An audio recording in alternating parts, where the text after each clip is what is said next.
There we go.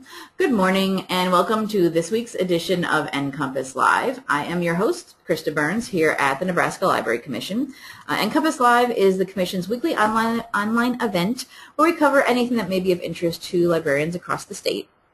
We do sessions every Wednesday morning at 10 a.m. Central Time live, and they are all recorded, so if you can't attend one of our live sessions, that's perfectly fine. You can go back and watch any of the recordings we have. We do a mixture of things: presentations, book reviews, mini training sessions sometimes, Q&A sessions, interviews, whatever. We bring in guest speakers from outside the commission, and we have commission staff do them. This week, it's commission staff, me and Emily. Sitting next to me is Emily Nimsakont. You may know her as our cataloging librarian here at the Library Commission.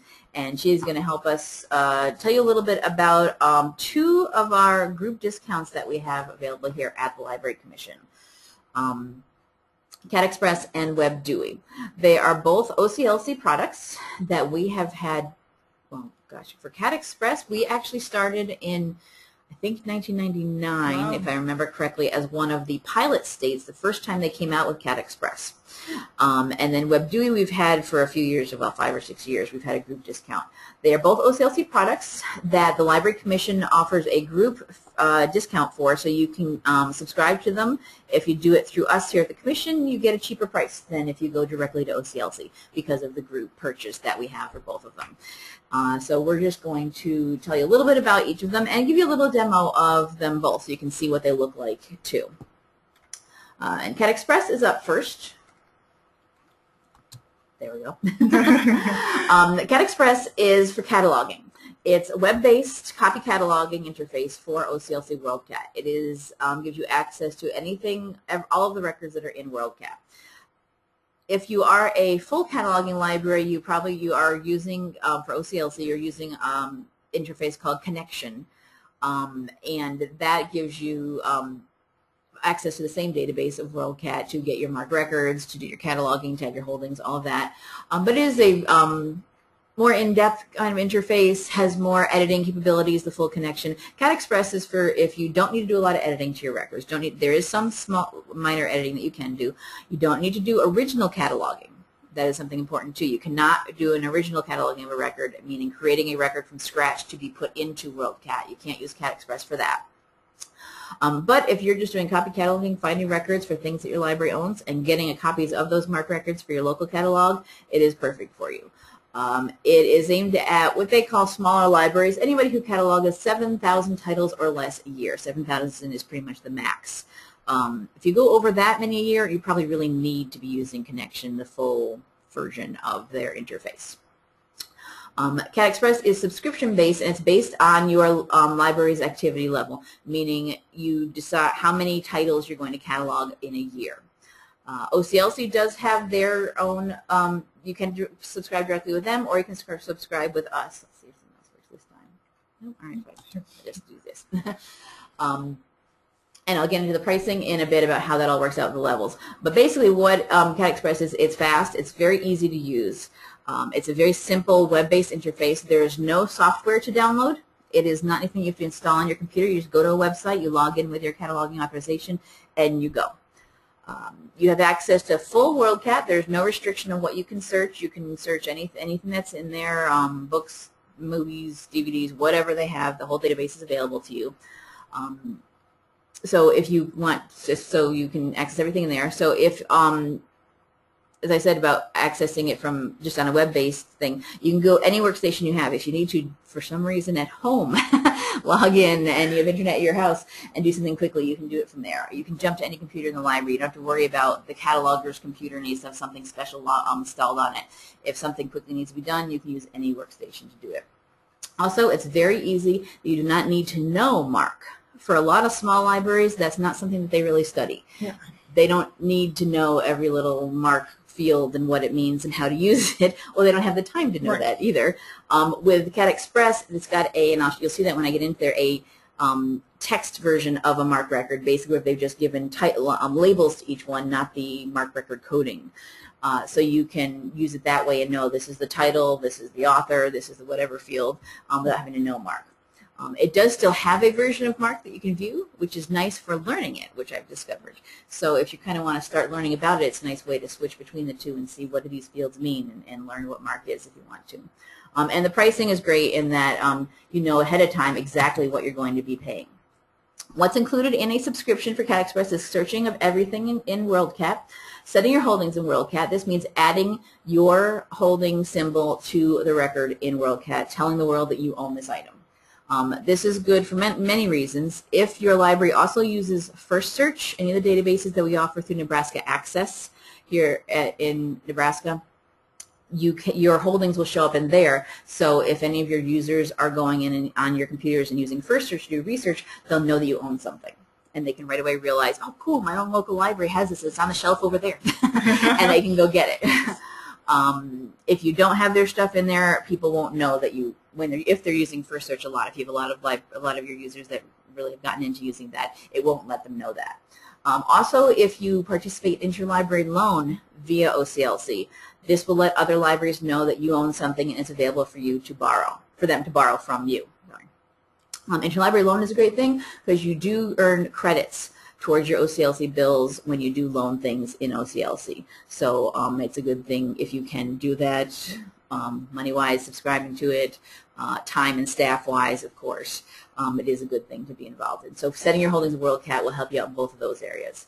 You can do some limited record editing, as I said, and I'll show you that when we get into the demo of it. You can add local information if you need to it, so it's good if you have certain things you want to be in the MARC record before it gets exported out for your local system.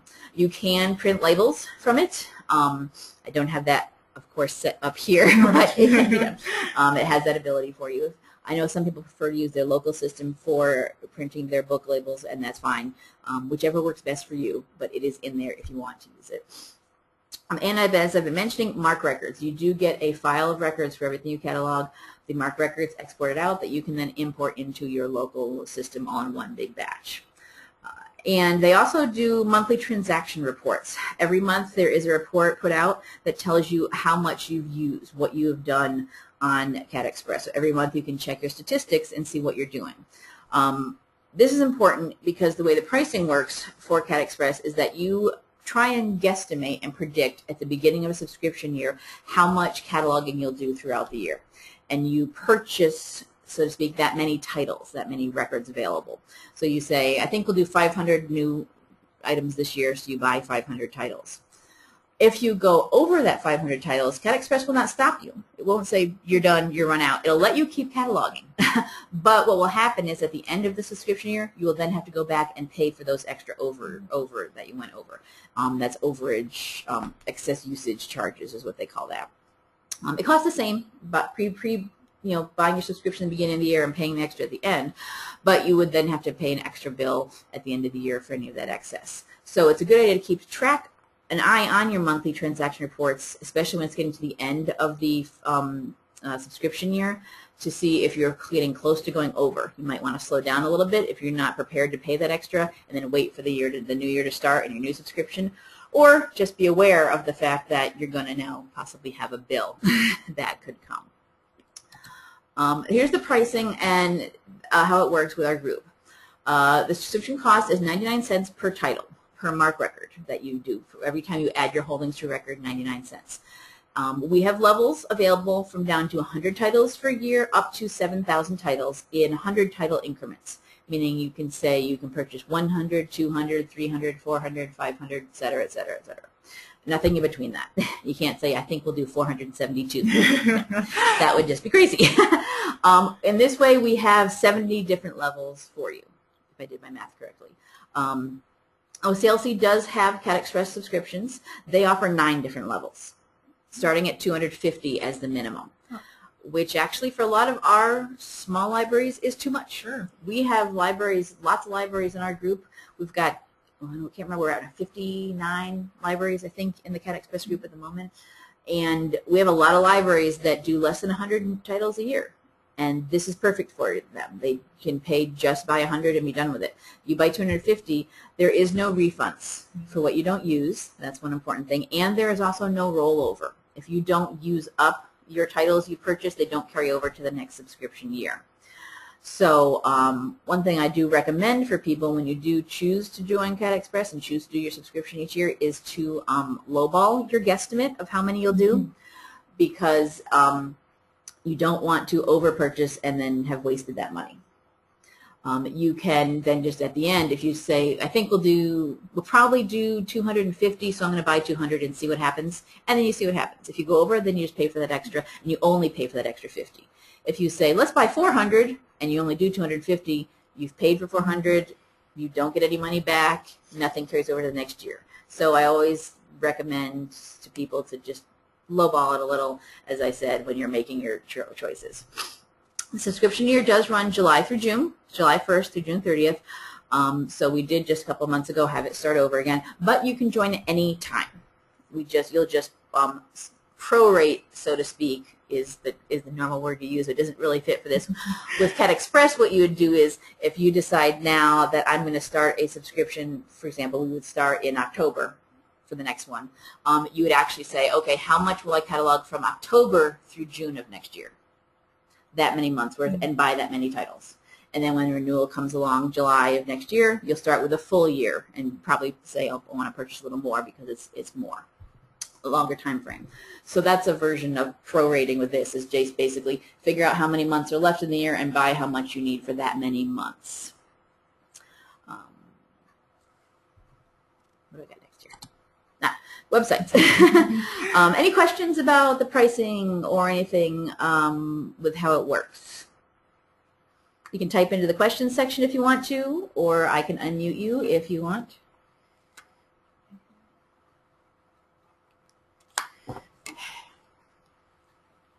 No? Okay. This is just a couple of websites. When we do put up the recording for this, these links will be up there as well, so you don't have to worry about writing them down right now. OCLC does have a really good online tutorial for CatExpress, and you do not need to be a subscriber to use it. So if you want to see what it looks like before deciding if you're going to purchase it and join the group, you can go there, go through their tutorial, watch that, and see what it looks like and see if it's something that you would want to use. We also have our own website on our commission site here for CatExpress specifically. There's a lot of information about what our current pricing is for this year, detailed information about getting your monthly transaction reports. There is a separate website you go to get your statistics. They are not automatically sent to you. You do have to go there and get them. But there is information there on a website where you can go to get that. Oh, I do have a question. Okay. Denise, just to be clear, this is Denise's question. If I buy 1,000 titles and I catalog 1,050, I would get a bill for 50 records and 99 cents each. Yes, sort of. You would get a bill for 50 records, but it might not be at 99 cents each. And this is also another one of the benefits of being in our group subscription rather than direct to OCLC. If you go direct to OCLC, you would get a bill for 99 cents each for those extra 50 records. For our group subscription, where I said we have about 50 some odd libraries, to OCLC, that is actually one giant CatExpress account with, right now I think we have like 50,000 records in total from all the libraries that purchased. Some libraries go over, some don't even use up what they've used. If the group as a total does not go over how many we purchased, nobody gets charged back any extra because there's no extra bill to be paid. We aren't getting anything from OCLC. So if we purchase, for example, as a group as a whole, 50,000 records and 49,999 get used because some libraries bought 100 and only did 50, some libraries bought 1,000 and did 1,050, in the end, it doesn't come out over. Nobody needs to get charged back anything. Usually we do go over a bit, though. I'm actually working on the overage right now for the last year. But what normally happens is we balance it out based on how many titles were purchased, how many were used, and then it gets divvied up between the libraries who went over having to pay for their extras. But it's usually at a lower rate than the 99 cents for the extras. And this is just in our group because of how it works as this big group picture. So you'll still get billed for the 50, but it might be at like 42 cents per record instead of 99 because of how the group as a whole didn't go all the way over. So those of you that go over kind of benefit from the ones that stay under what they purchased. And it's hard to guess. It is. I mean, people have their statistics from previous years, And so we can guesstimate and say, well, last year you did 750, so maybe you buy 800 this year and see how it goes. Or maybe you want to, if you know you're going to be doing less, you'll buy less. You know, you can, sometimes you can predict. You had a really good year last year, you know next year you won't. You know. Does that explain it enough? Answer your question? Great.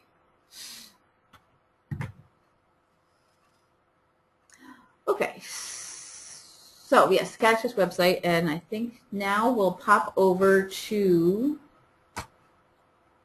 demo.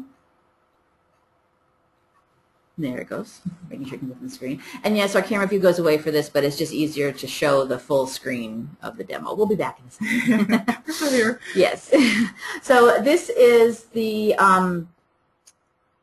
login screen for, as you see, it says all WorldCat services. OCLC is doing a lot of consolidating of trying to get everything at one location, I guess, one login screen. Connection.oclc.org is the URL. And you can see here it says there's various things you can get into. OCLC Connection is the full cataloging. WorldCat Selection is the selection and acquisition service they have. And CatExpress and WebDewey all use the same login screen. And it just depends on what you subscribe to, what you get when you log in. If you subscribe to CatExpress, you get a little tab that says CatExpress. If you subscribe to WebDewey, you have a tab that says that. And we'll see it when you get in there. One thing to note, if you are a full cataloger, you get full connection. You also do have access to a CatExpress as well as an extra interface, basically.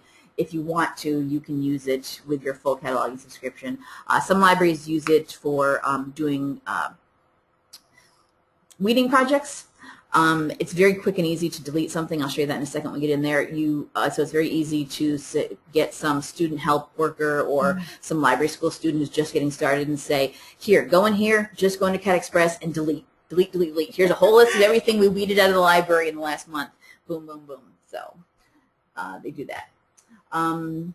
You can, I see here I can log in with my authorization password. I'm going to do that in a second, but I wanted to show you there's also a tab down here at the bottom, a section called Local Browser Settings, where,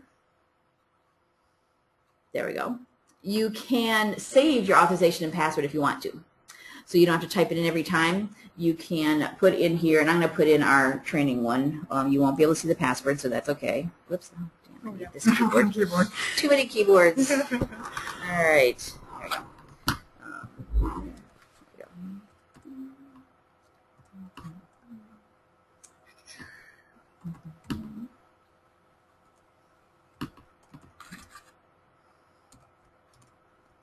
And then if you want to, you can label it. You can have something be the default. You can have multiple ones in here. If you have multiple people sharing a computer, this is good. They can each log in with their own authorization. If you have a certain way you want people to use it, then this will now come up when you go to the login screen. Something else you can do also is here. You can just have it save your authorization number and not the password if you're concerned about security issues. For example, if the computer that people maybe use for cataloging is also kind of public, or maybe certain staff that you don't want accidentally getting into your cataloging system have access to it, you can just save the auth, and then you still have to type. But those authorization numbers are hard to remember. Yeah, the authorization I have a heck of time remembering mine when I haven't saved it somewhere. Yeah, the random 9-digit number is hard. Passwords, sometimes you can pick your own, so that you might remember more easily. So if you save that, oops, I forgot, Dewey only. You can also have a login just to log into your Dewey account only if you want to for checking that, and that has to do with WebDewey. The settings have been stored, and now you'll see when I've reloaded the screen and my authorization is there. I just have to type in my password. If I also save the password, that would be there as well. And this goes for both CatExpress and WebDewey because this is the login screen for both of them. I'm just going to log in once, and we'll already be logged in for later when we do the WebDewey demo. Speed up a little. It's my screen. Slowly getting there. There we go. And this is, as I said, this is one of our training authorizations, which, as I said, this actually gives us access to the full cataloging plus CatExpress plus WebDewey. We have everything on here because we have it for cheap training and testing purposes. It depends on your subscription what you will see on here. If you are a full cataloger, you'll have the cataloging tab plus the Express tab because Express comes with cataloging. If you're just a CatExpress only tab, only library, you aren't a full cataloging library, you won't have the cataloging tab, you'll just have Express. If you also subscribe to Dewey, then you'll also have the Dewey Services tab. If you don't subscribe to it, you just won't see it on yours. Everybody also gets the General tab. That's where you have set up your behind-the-scenes preferences and things. Authorities also comes with full cataloging. So yours will look differently depending on what you subscribe to. I'm going to jump right over to Express, the Express tab, which is for CatExpress.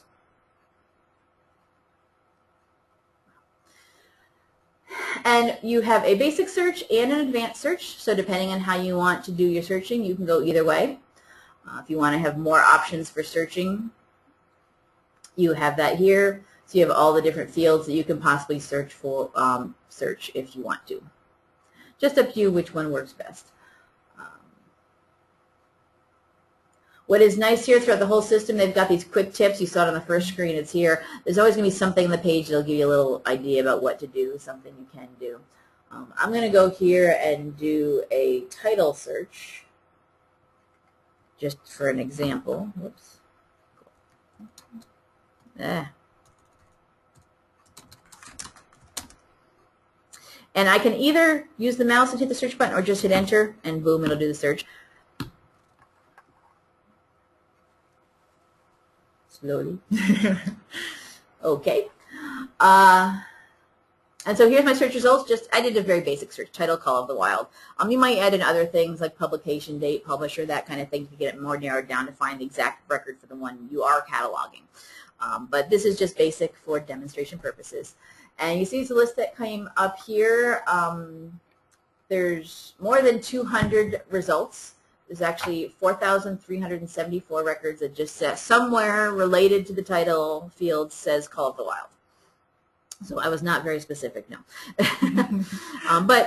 So you would be much better searching at this than I am. I'm just demoing things. You've got your title, authors, some of your basic information here in the search results. And something interesting that's nice to notice here is after some of them you'll see a little blue square and some sort of acronym. A lot of these say LC. Down here it says PCC. LC means this is the MARC record that was actually originally added to OCLC WorldCat by the Library of Congress itself. Anybody who's a full cataloging library, as I mentioned earlier, can add new MARC records to WorldCat. This is a good thing and a bad thing. A good thing in that if it's an item that the Library of Congress has not collected, things get in there, local materials, regional things. They sometimes don't get sent to the Library of Congress, so they don't have them to add. Well, the Library of Congress doesn't do DVDs, video recordings. Yes, oh yeah, all the movies type, yeah, all that kind of material formats, yep. So that's great that those things get in there. The bad side of it is sometimes libraries don't wait for the Library of Congress to get the MARC record into WorldCat, and they put it in themselves. Sometimes they put it in great. They're really good at original cataloging. They put in the title and author and everything correctly, and it's in there. When the Library of Congress comes along a few months later and they finally have the book, they find that record and they just merge their information with that one, and boom, it's the official record. However, if the original library out there who catalog it didn't do it accurately, typo in a title, didn't correctly use the right fields or something, typo in an author's name, the Library of Congress will never find that record, and you will have duplicate MARC records in WorldCat. It does periodically get cleaned up. That is OCLC's job with quality control, but there's always going to be, they got to catch up. There's going to be stuff in there that isn't the correct one. So if you find multiple records that look very similar and one of them says LC, use that one, because that is the one that was cataloged by the Library of Congress themselves, probably the most official record. Also, more libraries will have added their own holdings to it as well, meaning when someone is doing interlibrary loan and they want to borrow something from you, they're going to look for a record that has the most holdings, the most people that own it, to get them the best chance of getting the record. They're not going to look for the one single record that some library and you added your holdings to. Not going to give you good. So always grab those first. You can see also here that this top one, it says in TPB. TPB is the symbol, the OCLC symbol for our training authorization, and this is letting me know that we already own that item. We've added our holdings to it. So you can already tell the ones that you've added your information to. Now, if we're going to be cataloging something new, let's say we actually have the portable Jack Kerouac. We go into that full record. There we go. And this is what I was talking about before about it not needing to know MARC. This is a MARC record behind the scenes in the database, but you're not seeing from on this display of it MARC field numbers. You're seeing title, OCLC, meaning OCLC number, LCCN, Library of Congress number, an alternate title, authors, description, contents. So this is all nice for people who don't know MARC, don't have any need to know MARC.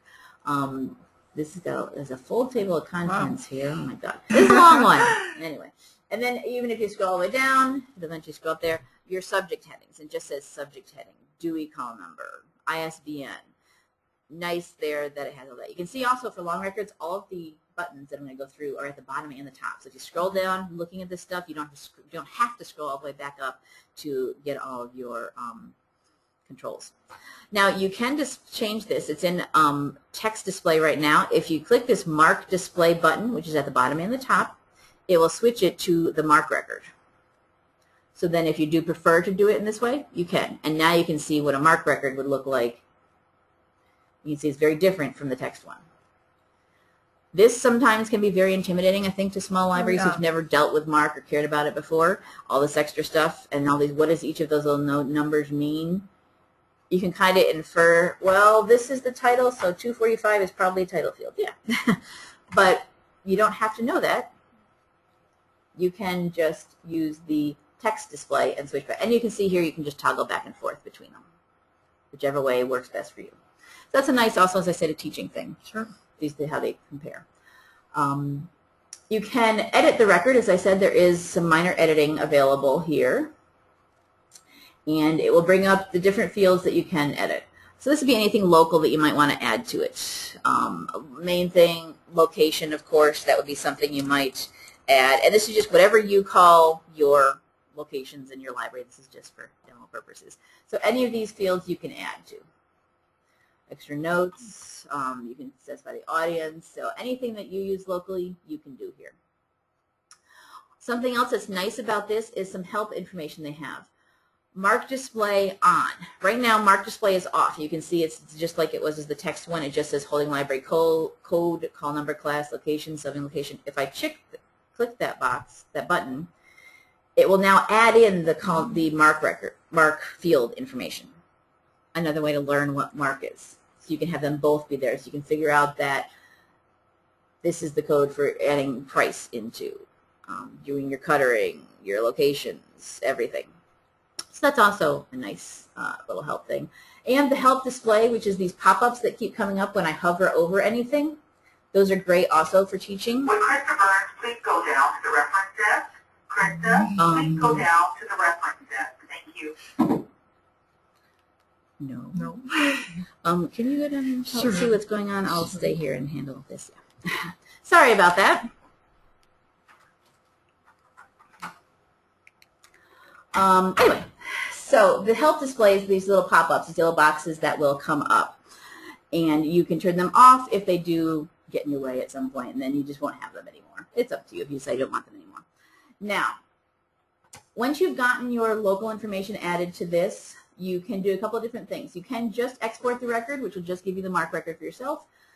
You can work on doing labels. As I said, I don't have that really installed on this computer, but that is where you can work on doing your labels for your books, your spine labels and pocket labels and whatnot.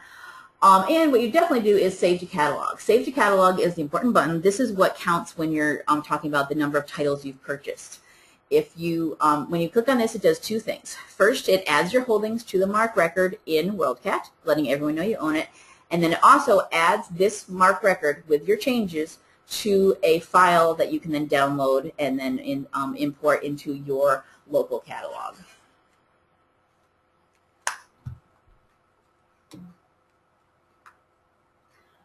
So I am going to do, oh, also, actually, there's one thing. You can also preview the record. After you do some editing, you can click on the preview button to see what changes you've made.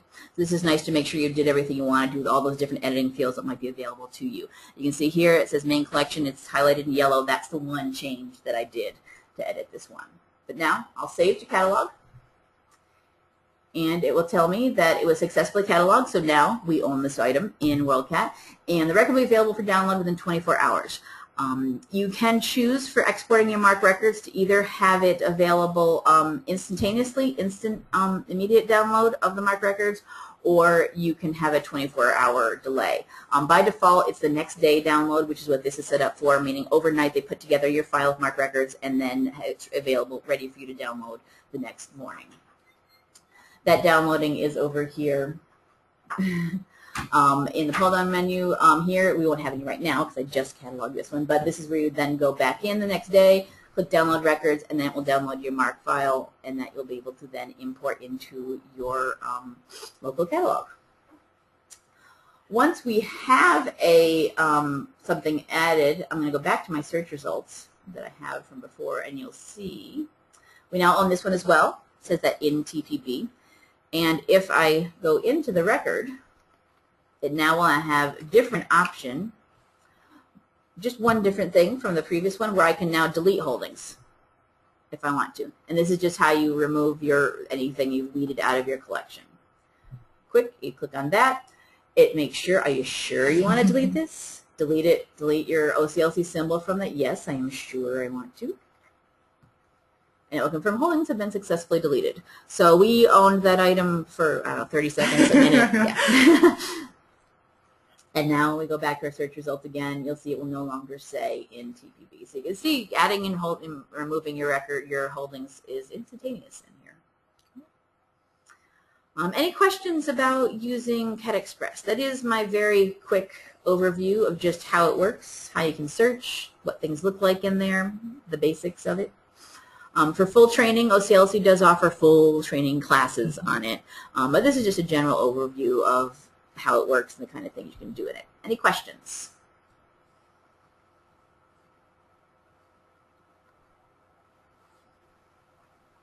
No, it doesn't look like it. Okay. I'm going to pop back to our PowerPoint quickly. There we are. And so that is CatExpress and how you can use it and our discount in that. And as I said, more information, go to our website or contact me. Dewey. WebDewey is the next thing we have that Emily's going to do a demo of. I'll do the little slide bits in the scout. Yeah. Dewey is, there's two versions of Dewey, just like there of WebDewey, just like there is two versions of Dewey available in book form. Abridged WebDewey and full WebDewey. They are basically the online versions of the print books. The 4-volume set that you might have purchased in the past or recently of the 23rd edition of WebDewey, that is the WebDewey is the online version of that. The single volume of Abridged Edition 14, which is out right, is the current version, is the Abridged WebDewey. They both are very similar interfaces. They work the same as far as using them. It just depends on which one you subscribe to. That is the version behind the scenes that you get those Dewey numbers from. And just so you know, Edition 14 is what's available right now. I was just looking on the website yesterday, and they're out of stock of that volume. You can't order that at the moment, the actual print book, but that's okay. Because Edition 15 is coming next year. They have a note up saying that too, so that's okay. Both of them you log in with that same URL, connection.oclc.org, that I just logged into for CatExpress, and we're going to show that to you in a second. So the online versions, like I said, are the WebDewey is the online versions of the print, plus there's some extra things that you get along with having the online. It is constantly updated. Don't know how often that means. It's kind of a random. Yeah, they used to say quarterly, and they've changed it now. They say continually. Yeah. It used to be quarterly updates, and now they've just made it more vague. I'm not sure if that means more often or less often, or just whenever they have something new, it's automatically put into the online version. In the print volumes, they will publish things on their website or on a blog, and then you'll have to go and download pages, make notes in your books, however you keep track of these things. In the web versions, it's just as soon as there's been a change to a number, an update or revision or whatever, it'll automatically be dumped into the web interface. There is also some really cool things that people like to use, these user notes, where you may have little scribbles in your books. I know librarians nod and laugh about that. In your volumes, you've got where, oh, actually at our library we do this with this column, with this Dewey number, or we have our local way of doing this, or make sure you use this one and not this one. You can add all those notes into the WebDewey as well, and it's saved in there for anyone who logs in. You can have multiple authorizations to your one Dewey account, and everybody sees all those account-wide notes. And it's a pretty easy, it's a web interface, just like that CatExpress one you just saw. Emily's going to show it to you. I found it pretty easy to use, and I'm not a huge Dewey person myself. We also do have a group subscription for this that gets you a discount. One thing also to be aware of, you do not have to be an OCLC member library at all to purchase any of the Dewey things, whether it's the WebDewey, the Abridged WebDewey, the print books, the print volumes that are available. Any library who wants to can subscribe to and purchase these. So you do not have to be an OCLC member. You do not already have to have a cataloging subscription or an interlibrary loan subscription or anything like that. You can just come in being nobody to OCLC and get these. Our discounted pricing, this is our discounted annual pricing for WebDewey and Abridged WebDewey, $205 a year for an annual subscription for the full, and $58 a year for the annual subscription for the Abridged. This one, the subscription year, is different from CatExpress. CatExpress went July through June. This one goes January through December. Don't ask me why, I don't know. It's just how they do them. In this case, for WebDewey, though, you can also join at any time, and this one would be prorated just like you think. If you are coming in the middle of the year, we'll like halfway through, exactly 6 months in, we'll take that $58 and just only charge you exactly half. So that will be prorated. You just join whenever you want to. Every month we do a new batch of whoever wants to, and then you'll have it for that year. The next year you would renew at the full subscription price. And that is the website where you can get all the information we have about our group for the Dewey subscription. Oh, and I should have mentioned this earlier. On the Dewey site, that is where you can go. When you go there, you'll find the form to subscribe to WebDewey or Abridged WebDewey, whichever one you want.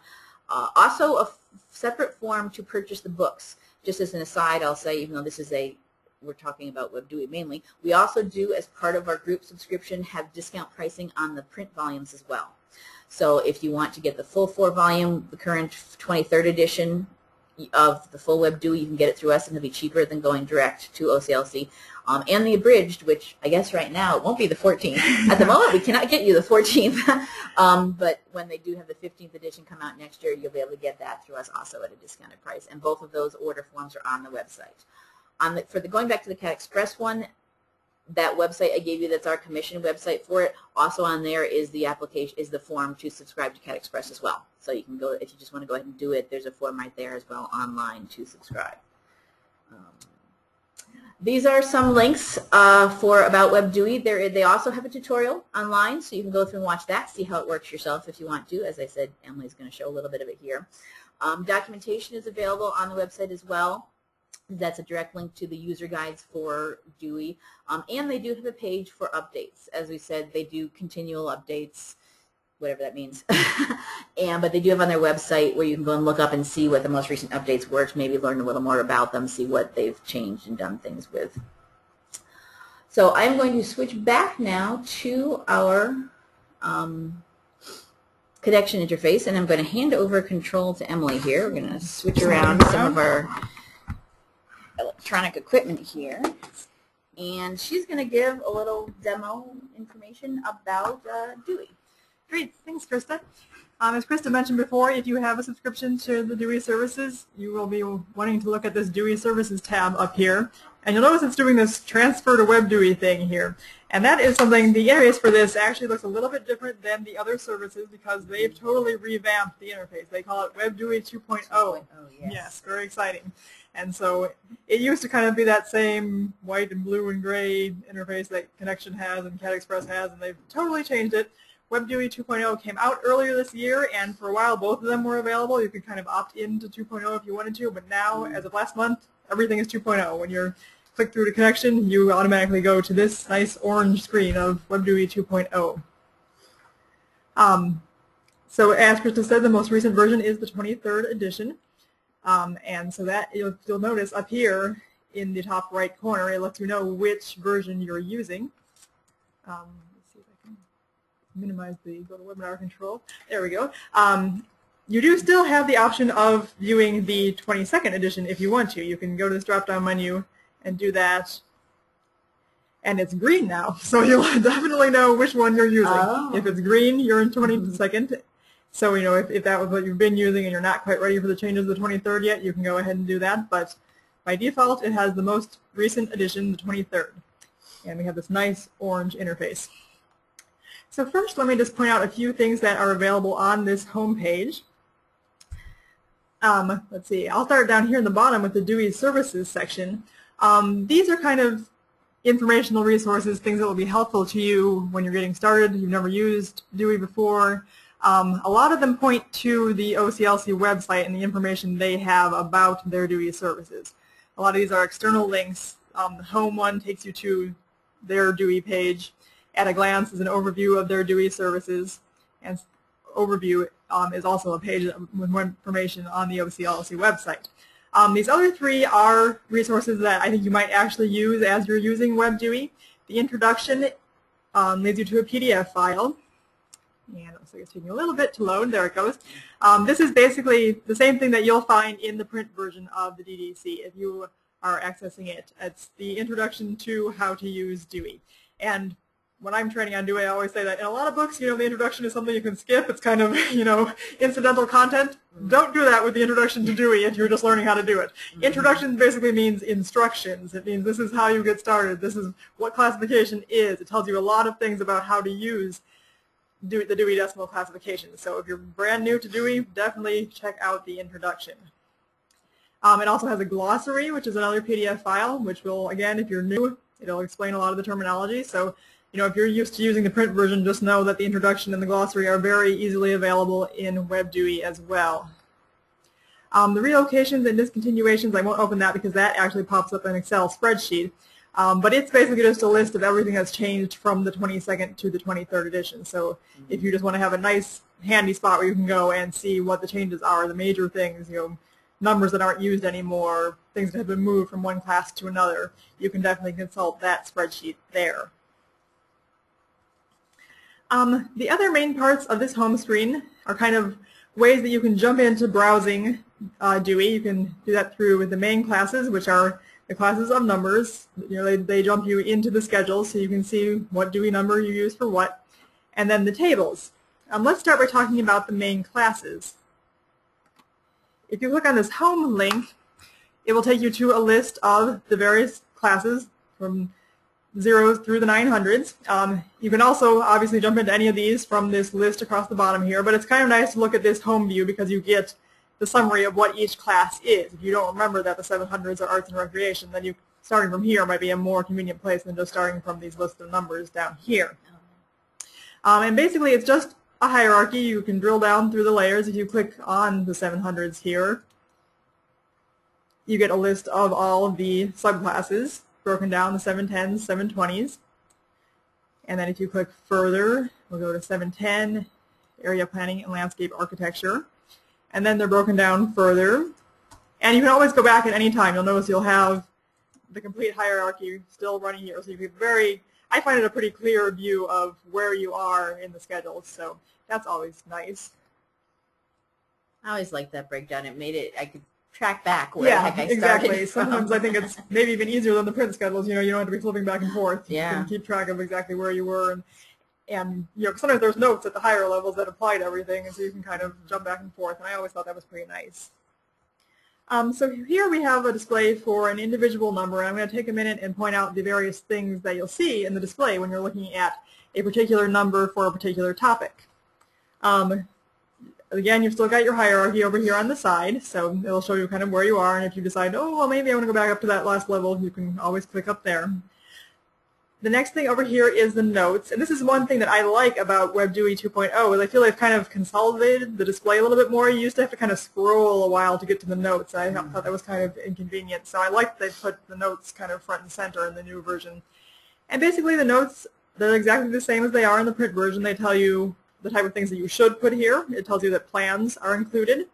It has a general summary, designs for physical environment, for public welfare, etc. It also can give you some clues about things that should not go here. If there's something that is kind of close and you're trying to decide if it goes here or not, you know, it tells you to class works that deal with both area planning and architecture in 720, or to class interdisciplinary works about this topic in 307. And I like, of course, that there are hyperlinks. This is definitely a plus of WebDewey over the print version, is that I don't have to go flip to 720 or to 307, which is, an even bigger jump and might be a separate volume if you have the full version of the print one. So having these hyperlinks that you can navigate through the schedules is a really good aspect of WebDewey, I think. Below that, we have the comments, and this is what Christa was talking about before. Your local user notes go here. And we'll talk in a little bit about how you actually create those, but obviously this is our training one, so we don't have any comments here, but if we did, they would show up here. And you can have ones that are specific just to you as a user, so only you see them when you're logged in under your profile, or you can have ones that are institution-wide, so anybody from your institution, if you all want to say that we never put this type of book here, we always put it in a different number, that can be an institution-wide comment as well. There are relative index terms in the display. The relative index, if you're not familiar with Dewey, is basically just what you think. It's an index that tells you where to find particular subjects. If you, God forbid, don't have the whole Dewey schedule memorized and don't know what number you're looking for, you can search by the topic and it will tell you which one to go to. And so these are they list the relative index terms so you can understand why you got here if you looked up a term in the relative index, or if you have a number and you see the various topics that apply to it, that kind of gives you a larger sense of what type of topics apply to this number. The other thing that you can find is a subject headings that relate to this number. And there's a variety of subject schemes, and actually this particular one does not have any related subject headings, so I'm going to do another test search and find us something that does have some good subject headings to look at. I've tried some tests out ahead of time so I know which ones have good subject headings. Let's see. So if we're looking at something about the topic of identity theft, you can see that this has an associated Library of Congress subject heading. And if you click on this link, you are taken to the authority record for this subject heading. So just if you want to make sure, that yes, this is a topic that I'm dealing with, so this is probably a good number to assign to it. That's always a good link to have. And you can click back to get back to your Dewey number page. There are other options. It's not just Library of Congress. They have the medical subject headings.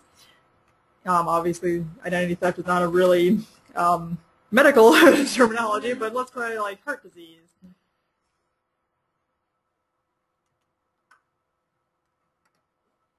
And so when you're on the Dewey page for diseases of the heart, it has medical subject headings available, and it's the same thing. You can click through and see the authority record. And there's also BISAC, the bookstore classification subject headings. They have links to those, so that's another option to explore if perhaps you're considering organizing your library by BISAC, or if you use these at all. Is that a relatively new thing? I think it's relatively, it's a big thing. They're kind of promoting it on the main Dewey page. I think it's the BISAC's in here now. So maybe it's with people wanting to kind of take that into account when they're organizing their libraries. You can kind of see, because I have a feeling that the BISAC categories are bigger than a particular Dewey class or something like that. So yeah, I think they really are trying to sell that pretty hard as a new feature. So that may be something that's changed with the 2.0 version. That could be, okay. Okay, and so I should point out that at any time if you want to get back to that home screen we were at, there's a home link up here. This search button also does take you to the same place. This is kind of their basic search screen, so that's two ways to get back to the home screen. The other main part of Dewey, of course, besides the schedule, is the tables. The tables tell you what to add for like the standard subdivisions. If you have, an encyclopedia, or you want to say that something's a historical treatment of something, or adding numbers for geography, things like that. There will be fewer tables if you have the Abridged WebDewey. This will probably be the most noticeable difference. We're looking at the full version here, and it goes up to table 6. There are only 4 tables in Abridged WebDewey. And again, you can click on the home link and get to the list of all the tables. And it's pretty much the same thing. This right here is just browsing like you would browse through the print version of the tables. You can just drill down to the various layers and find out the number that you need for any of your subdivisions that you're adding on to your numbers. Another nice thing that I like about WebDewey is that the tables and the schedules kind of play nicely together through hyperlinks. You can do a search for if you're in the schedules looking at a number and it tells you that you need to add a number from table 2, it's a lot easier than going to a whole separate volume as you might have to in the print version, or even in the abridged version you just have to flip to the tables. So let's see, if we were looking at, for example, a number in the 900s where we're talking about geography, and it will tell you that add to a base number 91 notation from table 2, and so you can just click on this hyperlink and it will take you to the right spot in table 2, and so you can find out what's the number to add for a particular state in the United States. So I find navigating between the main classes and the tables to be very easy in WebDewey. So those are basically ways of kind of browsing around if you kind of already know the number or the table that you want to use, but there also are search and advanced search and browsing options if you're maybe more interested in looking by topic. We do have a very basic search box at the home screen. And one of my test searches that I always do is knitting. I don't know why, it's just something I default to. Exactly. So one of my test searches is ferrets. Ah, there you go. So whatever you're interested in. You have ferrets, I like to knit. Exactly. So this basic search box searches everything, basically. You see there's these search results. The actual term that's used doesn't always have knitting in it. So for example, if we go to this clothing and accessories construction, knitting actually shows up over here in the notes, and it's telling us, don't class knitting sweaters here, class it somewhere else. So that basic search box is not the most exact thing. It's not a bad place to start, but you'll get a lot of clutter. You'll get kind of some results that have your word in the notes or in the relative index terms or somewhere that's not the actual Dewey number. So it's a little bit confusing. It might be better to use the more targeted advanced search some of the time. And there's a lot of different places you can search. Dewey numbers, the subject headings, all Dewey, which is literally everything, notes, captions, anything you could possibly look at, the relative index. The captions are basically the descriptions of each number that appears next to it when you're looking through the schedule. I like to look with the relative index. I think that's the most kind of advanced, exact search that you can start with usually if you're searching by topic, that is. And so this is obviously a much more focused search. It just brings us 2 search results. Knitting is in the 700s and it's also in the 600s. And then if you click on one of those, you're taken right away. You don't have to flip pages. You're taken to your topic right there. There is also Boolean searching, and you can use truncation to kind of get more specific. So we saw that we were knitting in the 600s and the 700s. Let's say we kind of remembered that, but we didn't know what the exact location was. We can do a knitting in the relative index and 6 something. You can put the asterisk in for truncation in your Dewey numbers. And this just takes you directly to the knitting that is in the 600s. Browsing is a little bit different than searching. It's, instead of finding the keyword anywhere, it basically takes you to an alphabetical list. If you browse in the relative index, for example, it's basically like flipping through the alphabetical index. It will take you to knitting where it appears in the middle of, it comes after knitted rugs. There's a couple different knitting topics, and then before knives. So it's not a bad thing for if you have an idea of the topic you're looking for, but you think there might be related things around it and you want to kind of look before and after it. That's a really good situation in which you would use browsing.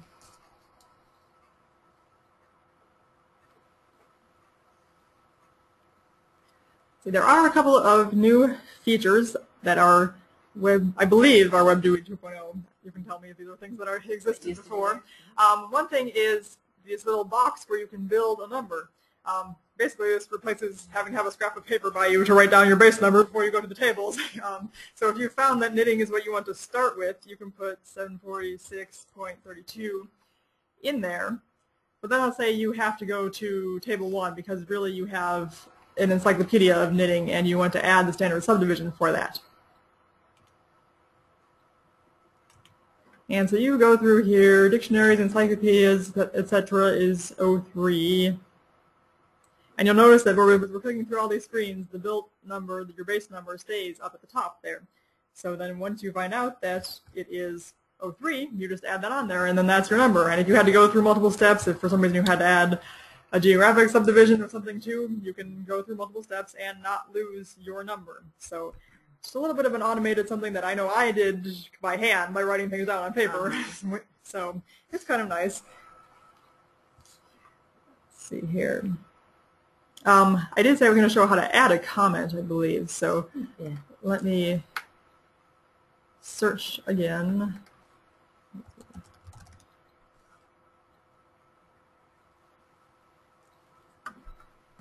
So if you're in your knitting screen and you click comments up here, and so it knows which number you're related to, and you can title it something if you want to say knitting numbers, I don't know what you would call it, and always put knitting books for kids here or something, and then you specify if it's a one for just you or if it's for the institution wide, and then you can save it. And if you want to search all of your comments, you can definitely search up here. And so if I search for knitting, that one should come up. And yeah, I guess it's, since I don't have other ones to search for, it didn't narrow them down. But yeah, it brings up the comments that you have. So that's how you can go back. If for some reason you want to look at a comment out of context, I think they would probably be most useful when you're actually looking at the number. Right, but you come across that number and then that note comes up, that comment comes up, so it reminds you, don't forget, do this when you're cataloging that kind of book. Which actually, I'll go back and look at the number for that and make sure that the comment shows up where it should. Yep, and see we have our comment here. Always put knitting books for kids here. That's it. And I should mention about these displays that you can minimize any of these things. If for some reason you don't care about having the relative index terms or you never use BISAC headings, you can minimize those. The one thing to remember is that once you've done this, that shows up like that for, if I do another search now, the BISAC and the relative index terms will be minimized, and you have to go up to Preferences and reset it and start from scratch in order to make sure that they don't show up.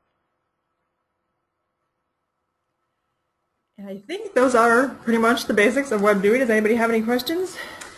Nothing came up during the session. Anybody have any questions about using WebDewey, anything that Emily showed you in that, or anything that I showed you in CatExpress? As we said, these are very quick overviews. This is not meant to be all you ever need to know. Yeah, full training on how to use these. They do both have their tutorials online for just free going to that.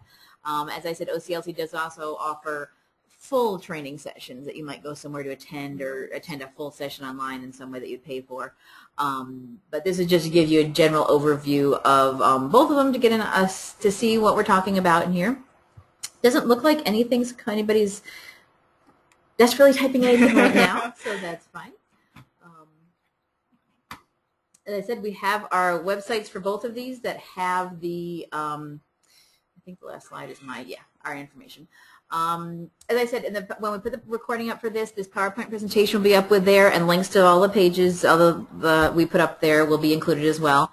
So if you do want to join either one of these groups here in Nebraska, go to those sites, use the forms on whichever one you want. There's a WebDewey order form, a Dewey for Books order form if you want the books, and a CatExpress subscription form as well. If you have questions about any of the groups' subscriptions, you can contact me here at the Commission, or if you want to have questions about using WebDewey or anything cataloging related, really, Emily, being our cataloging librarian here, can answer questions about that. Any last minute questions, comments, anything from the audience before we wrap up for today?